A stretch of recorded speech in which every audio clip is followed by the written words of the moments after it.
ความหมายของคำว่ารูปนั้นหนาเพราะอะไรเพราะมันแตกสลายจึงเรียกว่ารูปตัวเราแตกสลายเพราะอะไร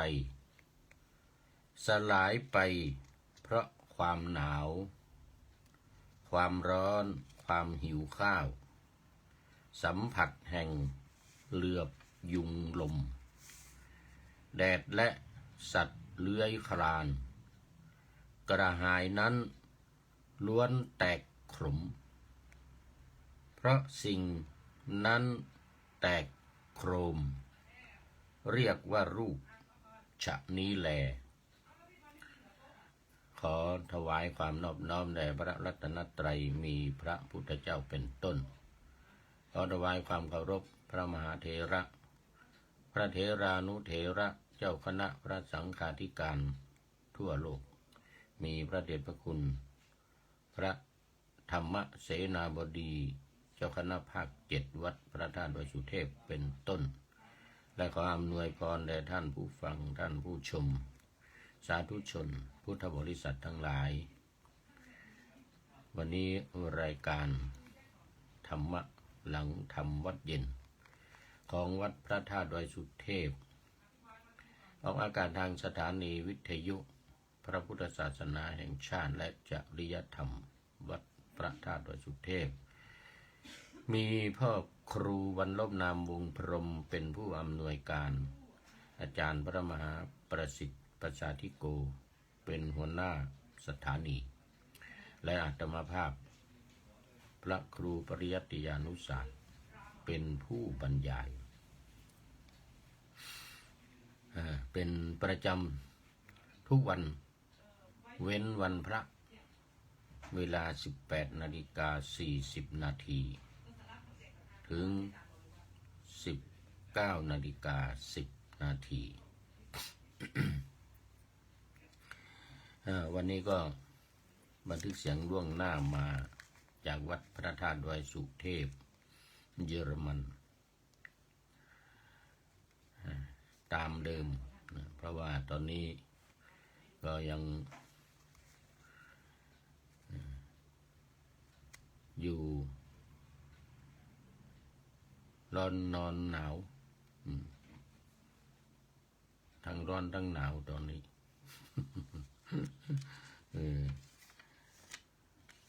แต่วันนี้อุณหภูมิดีหน่อยสูงสุดนี่11 องศาต่ำสุด6 องศาแล้วก็ปัจจุบันขณะนี้ที่พูดอยู่นี่11 องศา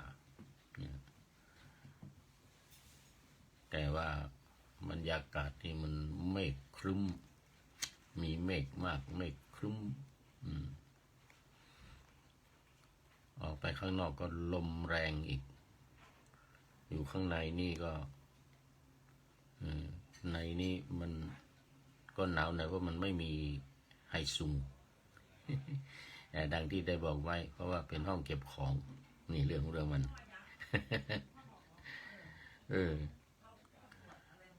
สำหรับวันนี้ก็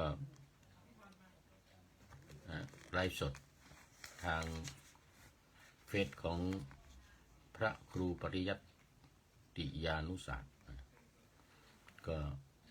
FC ทั้งหลายก็ไม่ค่อยรู้จัก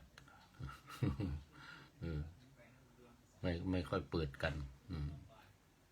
อย่างดังที่ได้กล่าวไว้คือสร้างมานานแต่ว่ามันไม่ได้ใช้กำลังมาใช้นี่ตอนที่2 เฟซนั้นแล้วก็คอมตอนนี้เดี้ยงหมดเข้าไม่ได้คอมก็เข้าไม่ได้เฟซ2 อันของซัมซุงกับvivo มันเก่ามันเต็มขนาดคนจริง vivo นะครับเอาไอ้ข้อมูลออกเยอะเลยนะ เอาไปไว้ในฮาร์ดดิสก์แล้ว แต่ว่ามันยังใช้ไม่ได้ เพราะมันไม่รับอัปเดตมาไงมันจะต้องหาใหม่มันจะต้องซื้อใหม่ แต่ว่ามันยังขาดปัจจัยตอนนี้ ก็เลยมาใช้นี่iPhone iPhone นี่ก็อย่างว่ามันตกรุ่นมาแล้ว อันนี้มันเป็น iPhone 7โอ้รู้สึกจะลำบากตอนนี้ท่านผู้ชมก็คอมเมนต์เข้ามาว่าเสียงขาดหายว่างั้นนะมันคงเป็นเพราะในเครื่องมันนี่แหละมันเป็นเพราะเครื่องมันก็ไม่เป็นไรก็เข้ามาสู่เนื้อหาสาระของธรรมะกันเลยวันนี้ในหัวข้อว่าความหมายของคำว่ารูปรูปที่เราเรียกตัวเราเนี่ยว่ารูปเนี่ยรูปะเนี่ยรูปะหรือรูปเนี่ยนะมันแปลว่าแตกสลายหรือทำลายแตกสลายหรือทำลายก็มาในขันธวารวรรคสังยุตตนิกายพระสุตตันตปิฎกเล่มที่17หน้าที่105ข้อที่159ข้อที่159ใจความดังที่ได้ปะหน้าธรรมาสไว้แต่บอกหน่อยว่าเป็นพระไตรปิฎกฉบับสยามรัฐนะหนังสือพุทธวจนะนำมาลงไว้เป็นเรื่องของสมถะและวิปัสสนาโดยเฉพาะเลยเป็นพุทธพจน์ที่เกี่ยวข้องกับการปฏิบัติสมถะและวิปัสสนาโดยตรงอย่างเนี้ยความหมายของคำว่ารูปเนี่ยรูปนี่มันก็อยู่ในขันธ์ห้าเป็นอารมณ์ของวิปัสสนาข้อแรกเลยทีเดียว73ข้อเนี่ยขันธ์ห้าเนี่ยรูปนี่เป็นข้อที่1ในขันธ์ห้ามันก็มีรูปเวทนาสัญญาสังขารวิญญาณเพราะฉะนั้นรูปเป็นข้อที่1เลยสำคัญมากในร่างกายของเราเนี่ยที่เรียกว่ารูปเพราะว่ามันแตกสลายทำไมต้องเอามาใช้กับร่างกายของคนเราเพราะว่าในร่างกายของคนเราเนี่ยมันไม่อยู่ยั่งยืนไม่ถาวรย่อมจะแตกสลายไปเป็นธรรมดาพินนังแตกแล้วอย่างนี้ตอนนี้ก็ขอต้อนรับคุณโยมคริสตบคริสตบควาชนี่นะโอ้สาธุสาธุคุณโยมคริสตบเขียนมาว่าสาธุสาธุนะอันนี้ก็อยู่ในเยอรมันอยู่ในฮินซึนบากนี่แหละนะเมืองของวัดพระธาตุดอยสุเทพเยอรมันอยู่เนี่ยเขาเรียกว่ามันเป็นระดับตำบลนี่มันเป็นระดับตำบลแต่ก็เป็นมีหมู่บ้านเยอะเหมือนกันมีหมู่บ้านเยอะที่นี่เขาเรียกระดับตำบลแต่ถ้าเทียบกับบ้านเราเนี่ยมันจะใหญ่กว่าอำเภออีกนะเพราะว่ามีเขาเรียกว่าสาธารณูปโภคเนี่ยครบสมบูรณ์รถไฟมีรถไฟวิ่งตลอดเวลาเนี่ย แล้วก็รถเมล์วิ่งตลอดเวลาเลยถนนหนทางนี่สะดวกสบายบ้านของคนเนี่ยอยู่ติดข้างถนนเนี่ยเต็มไปหมดเลยนี่ก็ยาวเข้าไปทางด้านหลังของผู้พูดนี่ไปทางทิศตะวันออกนี่นะก็โน่นเข้าไปเมืองใหญ่จังหวัดเข้าไปตัวจังหวัดซีเกนเข้าไปตัวจังหวัดซีเกนประเทศเยอรมนีเนี่ยนะแต่ที่นี่เขาเรียกกันว่าเป็นระดับตำบลความจริงแล้วมันใหญ่นะมันใหญ่ระดับอำเภอเลยทีเดียวระดับอำเภอเลยทีเดียวถ้าเทียบกับบ้านเรานี่นะเนี่ยเรื่องประโภคบริโภคอะไรต่างๆห้างร้านถนนหนทางอะไรสะดวกสบายใหญ่โต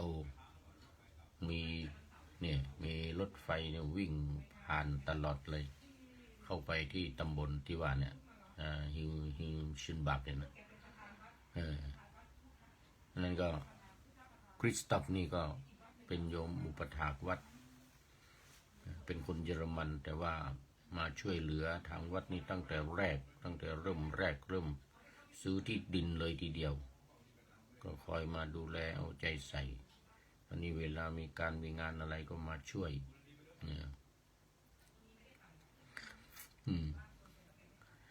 โมทนาเป็นอย่างยิ่ง อันนี้ก็มาเนื้อหาสาระดังที่ป่าหน้าธรรมาสไว้ละเดี๋ยวมันจะหมดเวลาอีกแล้วนี่ ความหมายของคำว่ารูปนั้นหนาเพราะอะไรเพราะมันแตกสลายจึงเรียกว่ารูปตัวเราแตกสลายเพราะอะไรสลายไปเพราะความหนาวความร้อนความหิวข้าวสัมผัสแห่งเหลือบยุงลมแดดและสัตว์เลื้อยคลานกระหายนั้นล้วนแตกขมเพราะสิ่งนั้นแตกโครมเรียกว่ารูปชนี้แหละนี่ก็เป็นเนื้อหาสาระที่มาในพระไตรปิฎกขันธวารวรรคสังยุตตนิกายที่ว่าภิกษุทั้งหลายเพราะอะไรจึงเรียกว่ารูปภิกษุทั้งหลายเพราะสิ่งนั้นแตกสลายดังนั้นจึงเรียกว่ารูปแตกสลายไปเพราะอะไรแตกเพราะความหนาวบ้างแตกสลายไปเพราะความร้อนบ้างแตกสลายไปเพราะความหิวบ้างแตกสลายไปเพราะกระหายบ้าง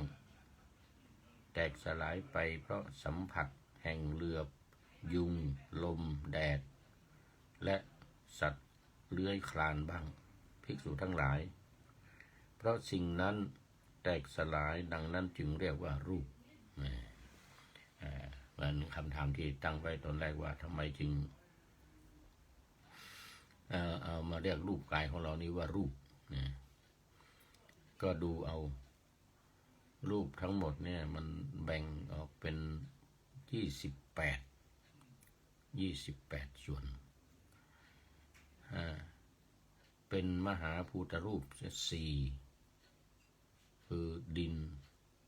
น้ำไฟลมเนี่ยดินน้ำไฟลมนี่มัน4คราวนี้อุปาทายรูป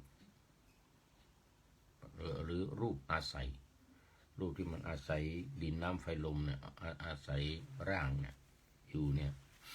เรียกว่ารูปอาศัยก็เช่นว่าอินทรีย์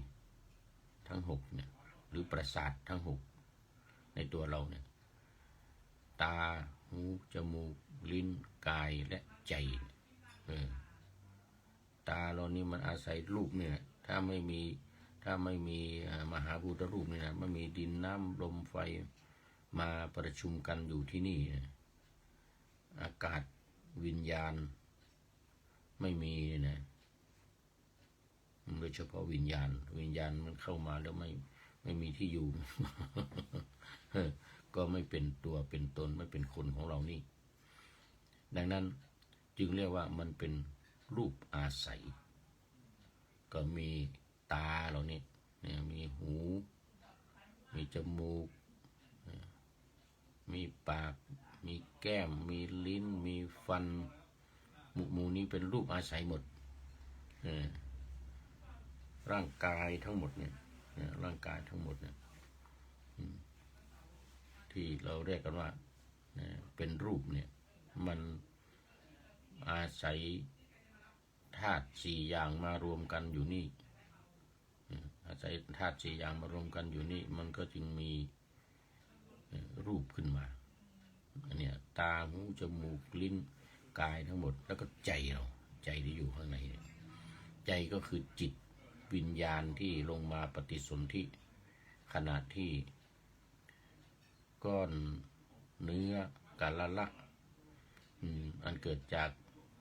การผสมกันของอสุจินะหรือภาษาอังกฤษว่าสเปิร์มไอตัวสเปิร์มมาตัวชัวเนี่ยนะของผู้ชายของคุณพ่อผสมกับเลือดคือรังไข่ของคุณแม่ที่แตกออกมาโอ้ตอนนี้ก็ขอต้อนรับคุณโยมพิษสมัยศรีเทพธรรมรงค์จากลำปางมาแล้วโยมพิษสมัยมาแล้วศรีเทพธรรมรงค์โมทนา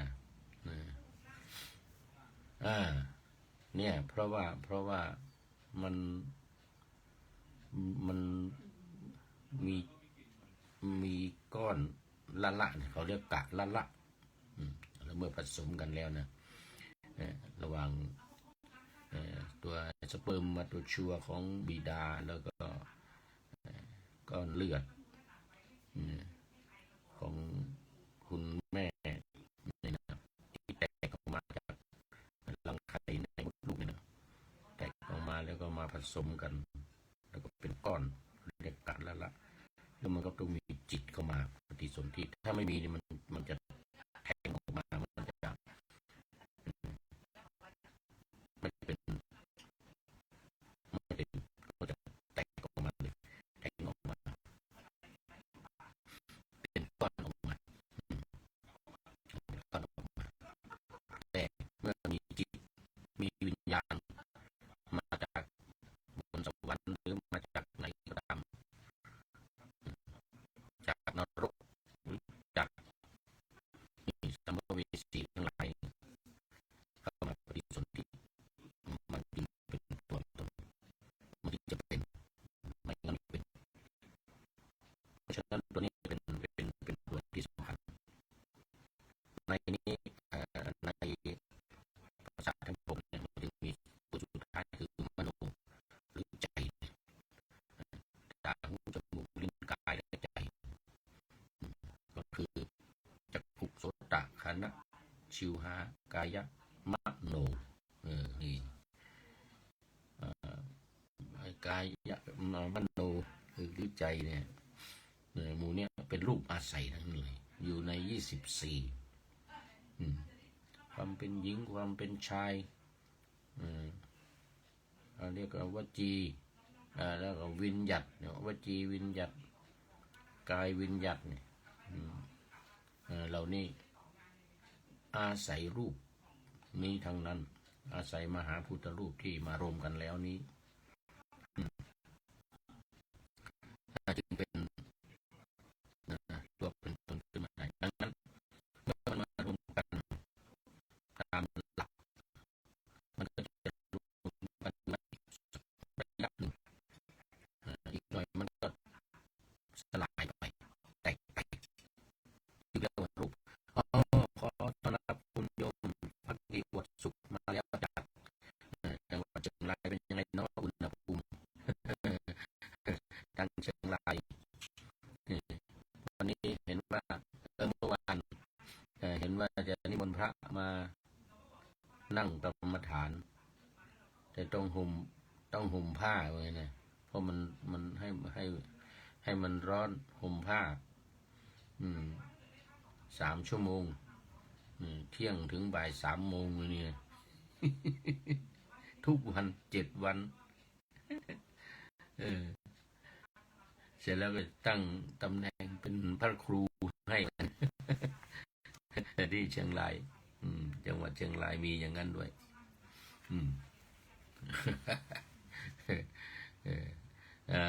โมทนาขอบคุณมากนี่วันนี้พูดถึงความหมายของคำว่ารูปแปลว่าแตกสลายหรือทำลายเพราะอะไรเพราะว่ามันจะแตกมันจะสลายไปในที่สุดอายุไข